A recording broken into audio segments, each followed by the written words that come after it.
এ হলো আমার নিজের হাতের তৈরি ফসল। এখানে লাউ গাছ আছে,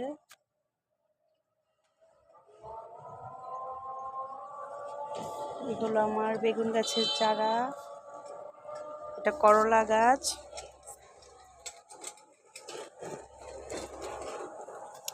এটা বোম্বাই, এখানেও বেগুন, এখানেও একটা বোম্বাই। আর এগুলো হলো মূলা ক্ষেত তৈরি করলাম। এখানে একটা পেঁপে গাছ আছে, এটা সাজনা, এটা অনেক উপকারী গাছ, অনেক উপকারী। পাতাগুলো খেলে অনেক উপকার হয়, ভাজি করে খাওয়া যায়, সাজনা হলে রান্না করে খাওয়া যায়।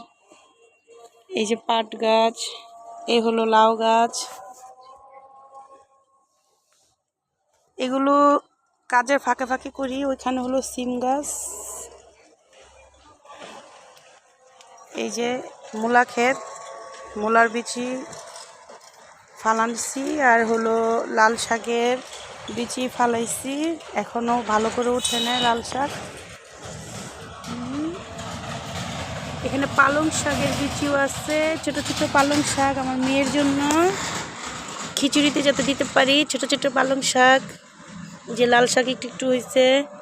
বৃষ্টিতে এবার অনেকগুলো ফসল নষ্ট হয়ে গেছে। ওইখানে ডাঁটা আছে, এই যে টমেটো, সাইড দিয়ে কচু লাগানো হয়েছে। এই যে এগুলো হলো বটবটি গাছ, যাতে বাবুর খিচুড়িতে নুডলসে দেওয়া যায়। কিছু পুঁই শাক গাছ আছে, আর এই যে হলো শসা গাছ। এটা এই যে পুঁই শাক, আমার মেয়ের খিচুড়িতে দৈনিক 2-3টা করে দেই। তারপর এই যে একটা লাউ গাছ, যদি আল্লাহ রহমত করে লাউ হলে খাওয়া যাবে। আর এখানে কিছু কচু গাছ আছে লতি টতি তোলার জন্য। আর এই জায়গাটার মধ্যে কিছু বিচি ফালাইছিলাম, বৃষ্টি হওয়াতে পানিতে নষ্ট হয়ে গেছে।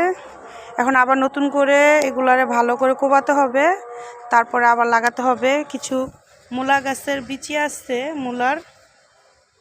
এখানে টমেটো গাছ আছে, কিছু পুঁই শাকের বিচি ফালাইছিলাম, সব নষ্ট হয়ে গেছে। আর কিছু পুঁই শাকের বিচি এখন চারা আছে এখানে, দেখি আবার নতুন করে লাগাবো। এই যে এটা আমার ছোটখাটো একটা জমিনের মধ্যে ছোটখাটো ভাবে আর কি ফসল চাষ করছি। নিজেকে এখন একটু কৃষক বলে মনে হয় আর কি।